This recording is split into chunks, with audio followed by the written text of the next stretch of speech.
Hello dear students, I am Harshit Tiwari और chemistry mentor. आशा करता हूं आप लोग स्वस्थ होंगे, मस्त होंगे और अपने पढ़ाई में व्यस्त होंगे। चलिए बातें करते हैं बेटा टाइप्स ऑफ रिएक्शन के। दो टाइप्स के बारे में लास्ट लेक्चर पे बातें किए थे। आज हम बातें करते हैं तीसरा रिएक्शन। तीसरा जो आपका रिएक्शन है उस रिएक्शन का नाम है बेटा, उस रिएक्शन का नाम है, तीसरे रिएक्शन का नाम है जो वो है क्या, उसको बोलते हैं डिस्प्लेसमेंट रिएक्शन। क्या बोलते हैं? Displacement reaction. क्या होता है ये रिएक्शन? चलिए थोड़ा इसके बारे में बातें करते हैं। Those types of reaction, one element can be place another. एक एलिमेंट दूसरे एलिमेंट का क्या ले लेता है बेटा? प्लेस ले लेता है। मतलब क्या कहते हैं? रिप्लेस कर देता है। जैसे कि मैं बात करता हूं FeSO4, FeSO4 का रिएक्शन मैं किसके साथ करा देता हूं? Zn के साथ करा देता हूं। क्या बन जाता है? ZnSO4 प्लस क्या बन जाएगा? Fe बन जाएगा। अब देखो ZnSO4 का मैं क्या करा दे रहा हूं? Cu के साथ करवा दे रहा हूं बेटा। क्या करवा दे रहा हूं? Cu के साथ। क्या बन जाएगा? CuSO4 प्लस क्या बन जाएगा आपका? CuSO4 प्लस क्या बन जाएगा आपका? Zn बन जाएगा। मतलब क्या करता है?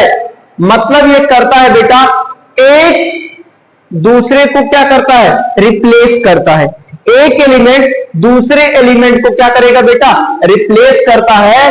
किसके अंडरटेकिंग बेटा? इसीलिए इसका नाम क्या है? Displacement reaction. क्या करता है? ये एक element, one element displace another elements. Okay, those types of reaction in which one element displace another elements is known as displacement reaction. We can say that मतलब एक आपको एक एलिमेंट दूसरे एलिमेंट को क्या करता है? रिप्लेस करता है। ठीक है भैया।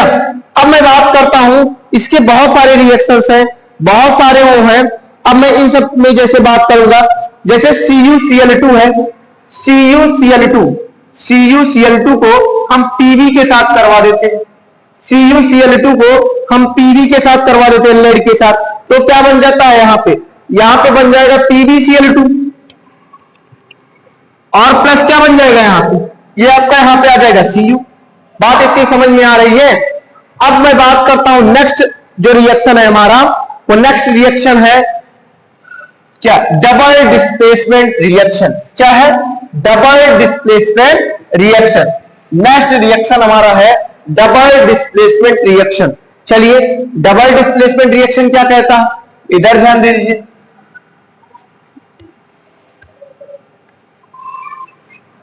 डबल डिस्प्लेसमेंट रिएक्शन कहता है, in this type of reaction which two components are react and an exchange ion to form two new compounds. क्या करता है? ये दोनों, जैसे मैं बात करूं, ये दोनों नए कंपाउंड्स का फॉर्मेशन करते हैं, न्यू टाइप ऑफ कंपाउंड का फॉर्मेशन करते हैं।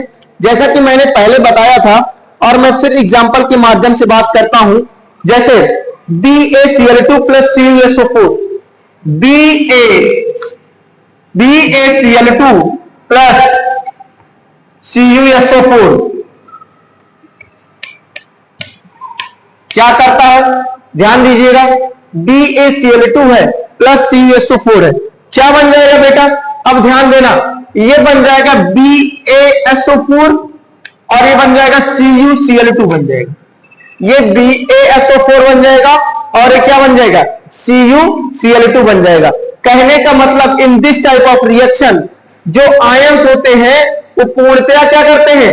अपने आप को चेंज करके, अपने आप को डिस्प्लेस करके, दोनों साइड डिस्प्लेस करके एक नए कंपाउंड का फॉर्मेशन करते हैं। ये एक नए कंपाउंड का क्या करते हैं बेटा? फॉर्मेशन करते हैं। एक एग्जांपल हो गया, इसका नाम हो जाएगा बैरियम क्लोराइड का रिएक्शन मैंने कॉपर सल्फेट से कराया और बैरियम सल्फेट बना और क्या बन गया? कॉपर क्लोराइड बना। दूसरा एग्जांपल है CuSO4 प्लस H2S,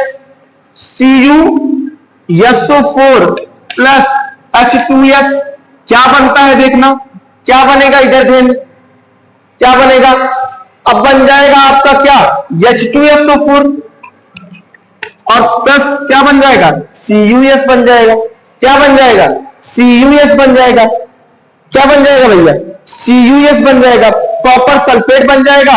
और कॉपर सल्फेट को मैं बता देता हूं ये ब्लैक पीपीटी फॉर्मेशन करता है, क्या करता है बेटा ब्लैक पीपीटी, मतलब प्रेसिपिटेट ब्लैक तरीके से बनेगा। ठीक है बेटा, अब मैं बात करता हूं नेक्स्ट टाइप ऑफ रिएक्शन के बारे में जिसको बोलते हैं बेटा रिडॉक्स रिएक्शन। क्या बोलते हैं बेटा रिडॉक्स रिएक्शन। और रिडॉक्स रिएक्शन में ही दो रिएक्शंस होती हैं। रिडॉक्स रिएक्शन जो आपकी पांचवी रिएक्शन है, इसमें दो रिएक्शन होती हैं। रेड का मतलब होता है, रेड का मतलब होता है आपका रिडक्शन, रेड का मतलब होता है आपका रिडक्शन, और ऑक्स का मतलब होता है आपका क्या ऑक्सीडेशन। क्या होता है बेटा ऑक्सीडेशन।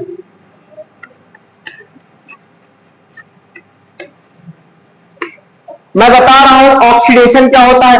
मैं कल भी इंट्रोडक्शन में बताया था कि रिडॉक्स रिएक्शन में कब होता है, जब रिडक्शन और ऑक्सीडेशन साइमल्टेनियसली होता है, तो उस रिएक्शन को क्या बोलते हैं बेटा रिडॉक्स रिएक्शन बोलते हैं। रिडॉक्स रिएक्शन की सबसे बहुत बड़ी खासियत है उसमें बेटा ऑक्सीजन का अगर गेन होगा या गेन ऑफ ऑक्सीजन या loss of hydrogen is known as oxidation.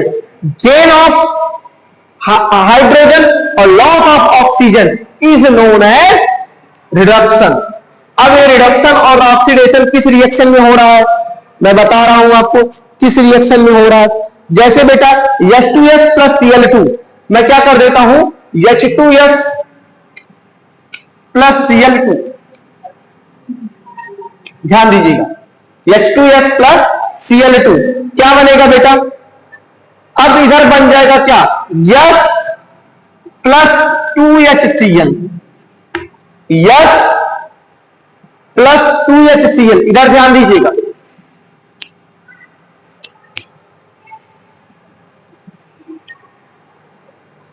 इधर अगर ध्यान देंगे तो यहां से क्या हो रहा है भैया, यहां से रिमूवल ऑफ क्या हो रहा है हाइड्रोजन, रिमूवल ऑफ हाइड्रोजन, और यहां से क्या हो रहा है एडिशन ऑफ हाइड्रोजन। हो रहा है कि नहीं हो रहा है, यहां पे एडिशन ऑफ हाइड्रोजन। जब एडिशन ऑफ हाइड्रोजन होगा तो this is known as reduction, और रिमूवल ऑफ हाइड्रोजन हो जाएगा जिसका this is known as oxidation. Clear हो गया ना, क्लियर हो गया बेटा। अब मैं बात करता हूं, एक देखा जिंक ऑक्साइड और कार्बन का एक रिएक्शन, इसका और देख लो, zinc oxide ZnO plus carbon का साथ देखो, अब क्या बनता है बेटा, अब इधर से जिंक के पास से ऑक्सीजन जाएगा, उधर कार्बन मोनोऑक्साइड बना देगा। ध्यान दीजिएगा, तो यहां पे जैसे मैंने क्या कर दिया in the presence of heat, तो Zn प्लस क्या बन जाएगा CO, क्या बन जाएगा, ये जिंक ऑक्साइड था आपका, ये जिंक ऑक्साइड था ना बेटा, और ये क्या था कार्बन था। ये कार्बन और Zn का दोनों का जब वो हुआ, ये क्या बन गया, यहां पे जिंक केवल बचा, और यहां पे क्या हो गया, इसको बोलते हैं बेटा कार्बन, इसको बोलेंगे कार्बन मोनोऑक्साइड। ये कार्बन डाइऑक्साइड से भी बेटा खतरनाक होती है, अगर ये मोनोऑक्साइड का रिसा हो गया दम घुटने से मौत हो जाती है। कार्बन मोनोऑक्साइड बहुत खतरनाक गैस होती है। अब मैं बात करता हूं इन सब चीजों के बारे में। अब इसी में बात करते हैं जिसका बेटा ऑक्सीडाइज होता है, जो गेट ऑक्सीडाइज होगा वो आपका रिड्यूसिंग एजेंट होता है, और जो रिड्यूस होता है वो ऑक्सीडाइजिंग एजेंट होता है। तो दो substances which are get oxidise वो क्या हो जाएगा रिड्यूसिंग एजेंट हो जाएगा, और दो substance which are get reduced वो क्या हो जाएगा ऑक्सीडाइजिंग एजेंट हो जाएगा। ठीक है भैया, कोई दिक्कत। अब मैं बात करता हूं, एक नया टॉपिक है एक नया टॉपिक है उसके बारे में बात करता हूं और लास्ट टॉपिक है इस चैप्टर का।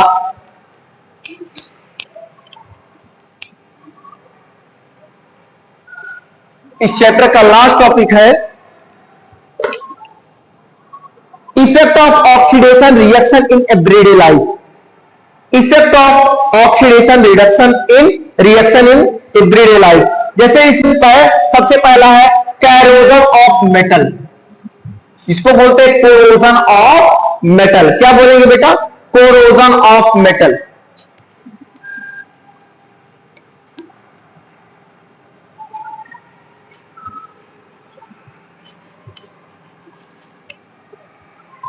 धातुओं में संक्षारण, हिंदी में इसको बोलते हैं धातुओं में संक्षारण। अब मैं बात करता हूं, एक टॉपिक आता है कोरोजन होता क्या है।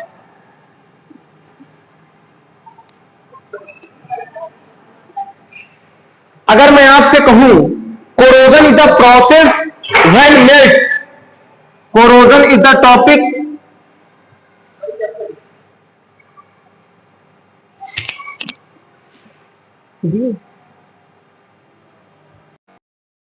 एक टॉपिक है रिवर्सिबल रिएक्शन और एक टॉपिक है इरिवर्सिबल रिएक्शन। रिवर्सिबल रिएक्शन क्या होता है और इरिवर्सिबल रिएक्शन क्या होता है, इन सब चीजों के बारे में थोड़ा बहुत जानते हैं। दो टाइप के रिएक्शन होते हैं। रिवर्सिबल रिएक्शन वही होता है जो फिर से हमको क्या, वो प्रोडक्ट से हम लोग फिर से रिगेन कर ले किसका, रिएक्टेंट का। फिर से रिगेन कर ले किसका, रिएक्टेंट का। फिर से रिगेन किसका कर लेते हैं, रिएक्टेंट का। और इरिवर्सिबल रिएक्शन में होता है जैसे हम प्रोडक्ट अगर एक बार बन गया और उसके बाद हम रिएक्टेंट रिगेन नहीं कर सकते। जैसे आप लोग कॉमनली देख लो, दूध से दही बनता है, लेकिन कभी दही से दूध बनेगा, नहीं बनेगा, कभी नहीं बनेगा। ये एग्जांपल किसका है, इरिवर्सिबल रिएक्शन का है। किसका है, इरिवर्सिबल रिएक्शन का है। Those types of reaction, the product can be recombined if the reactant are called reversible reaction. Example जैसे मैं 2HgO, जब मैं कह देता हूं 2HgO मरकरी ऑक्साइड। अब ध्यान देना, ये रिवर्सिबल रिएक्शन का एक सिंबल होता है। अब एक इसमें हो जाएगा 2Hg plus O2, 2Hg plus O2। अगर मैं इसका देखूं तो ये रिएक्शन रिवर्सिबल रिएक्शन। अब दूसरा रिएक्शन में देखता, इसको हैबर प्रोसेस से भी इसका निर्माण किया था। N2 प्लस H2 बन जाएगा क्या, 2NH3। क्या है बेटा, ये सर रिवर्सिबल रिएक्शन। क्या है, रिवर्सिबल रिएक्शन। और इरिवर्सिबल रिएक्शन क्या होती है, irreversible reaction, irreversible reaction, irreversible reversible reaction, irreversible reaction क्या होती है। अब इरिवर्सिबल रिएक्शन में जैसे हम बात करते हैं, इरिवर्सिबल रिएक्शन, इरिवर्सिबल रिएक्शन का मतलब होता है those types of reaction the product can not be recombined to give reactant. ऐसे टाइप्स ऑफ रिएक्शन जो प्रोडक्ट क्या करते हैं बेटा, वो फिर से रिकंबाइन होकर के प्रोडक्ट का निर्माण नहीं कर पाएंगे, प्रोडक्ट का वो निर्माण नहीं कर पाएंगे, सॉरी रिएक्टेंट का निर्माण नहीं कर पाएंगे, रिएक्टेंट का फॉर्मेशन नहीं कर पाएंगे, वो आपको हो जाएंगे इरिवर्सिबल। जैसे 2Na plus H2O, 2Na plus H2O gives क्या हो जाएगा, 2Na प्लस H2O। तो क्या बन जाता है बेटा, 2NaOH plus H2, 2NaOH plus H2 बन जाएगा 2NaOH प्लस NaOH। क्या है आपका, एक स्ट्रॉन्ग बेस होता है। अब यहां पे इरिवर्सिबल रिएक्शन है, तो इरिवर्सिबल रिएक्शन का मतलब होता है product can not recombine to give back reactant to formation of reactant, वो पुनः फॉर्मेशन नहीं कर पाते हैं। जैसे CaCO3 का, CaCO3 का कैल्शियम कार्बोनेट का रिएक्शन मैं किसके साथ करवा देता हूं, HCl के साथ, वो भी 2 mole of HCl, 2 mole of HCl के साथ मैं कैल्शियम कार्बोनेट का रिएक्शन करवाऊंगा। तो क्या मिलेगा बेटा, मुझको मिलेगा CaCl2 प्लस CaCl2 प्लस और क्या मिल जाएगा बेटा, CO2 plus H2O, CaCl2 plus H2O plus CO2, ये मिलेगा हमको। ठीक है बेटा। अब एक आध एग्जांपल और देख सकते हैं, जैसे क्या है, Zn plus H2SO4, Zn plus H2SO4,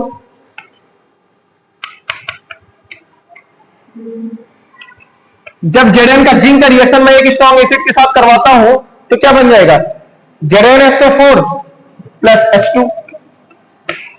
ये इरिवर्सिबल रिएक्शन। रिवर्सिबल रिएक्शन क्या होता है बेटा, वो रिकंबाइन होकर के फिर से रिएक्टेंट का फॉर्मेशन कर देता है।